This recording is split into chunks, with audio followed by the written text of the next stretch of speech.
The clink of crystal still echoes in my skull like a judge's gavel. Christmas Eve, 20 of us around the long walnut table, candlelight flickering on silver. My father stood, glass raised, voice carrying like he used on job sites. To my son, the pajama millionaire who hasn't left his house since the pandemic. The room exploded.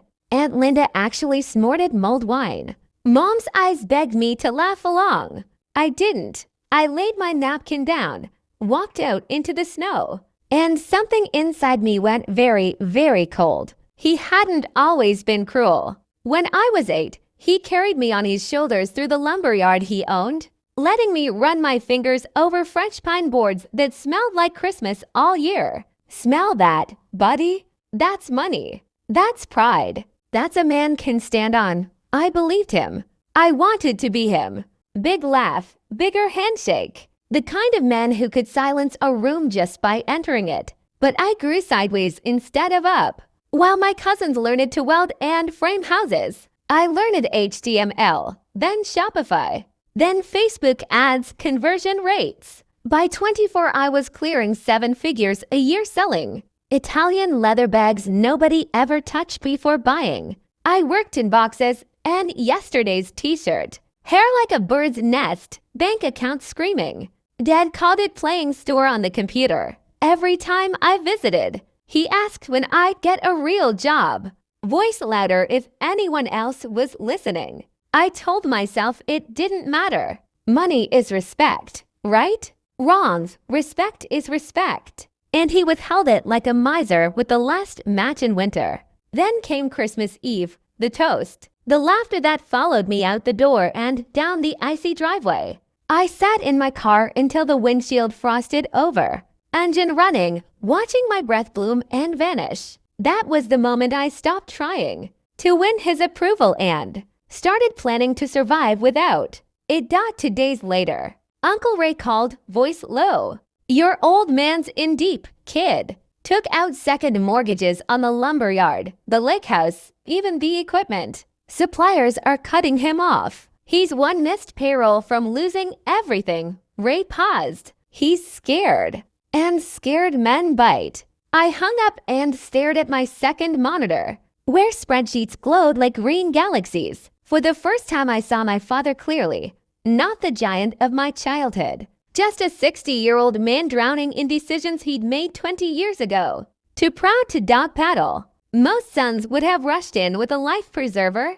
I bought the rope he was drowning with. I'm not proud of how fast the plan came together. Pride had nothing to do with it. Precision did. Within 10 days, I'd quietly purchased 72% of the lumber yards. Outstanding debt through 3 different LLCs. I locked in his 2 biggest suppliers with prepaid annual contracts under yet another holding company. I hired the best turnaround guy in the Southeast and paid him double to wait for my phone call. Every move was silent, legal, and irreversible. 3 weeks after Christmas, the knock came at 9:07 p.m. I knew who it was before I opened the door.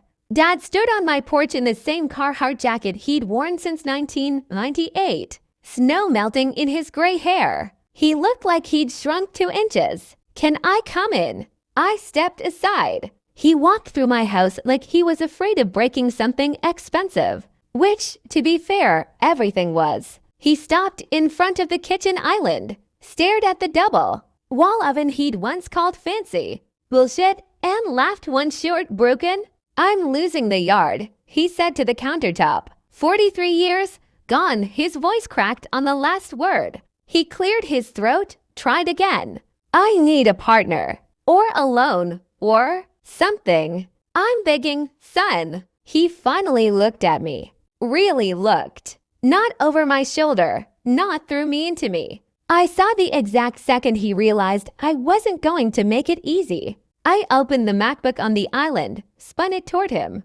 Every debt instrument, every supplier contract, every lien my name sat at the top of each, neat as gravestones. The color left his face in a single wave. Jesus Christ, this is what pajamas bought Dad. He aged 10 years in 10 seconds. sank onto a bar stool like his legs had been kicked out. Hands shaking, he flipped through the pages. When he reached the new operating agreement, 51% me, 49% him, he made a sound I hope I never hear again. Half laugh, half sob.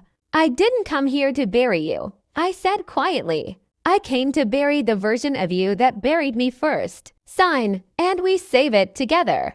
Don't, and it dies next Friday. Your call. He stared at the pen for a long time. Then he picked it up. 6 months later, the lumberyard is profitable for the first time in 8 years. We shifted 30% of sales online, my systems, my marketing, his lifetime relationships with contractors. The physical yard is still there. Trucks still rumble in at dawn. But the money flows differently now. Cleaner, smarter. Dad shows up at 5:45 every morning, same as always. He nods at me now instead of barking orders. Sometimes I catch him watching while I run numbers on the big screen. In the new office trailer, the one with heat and Wi-Fi, he doesn't say much, but last week he left a post-it on my keyboard. It said, "Those bags you sell, my foreman's wife bought one. Says it's the nicest thing she owns. Good work, son." He signed it with his initials, the same way he used to sign my good report cards when I was 10.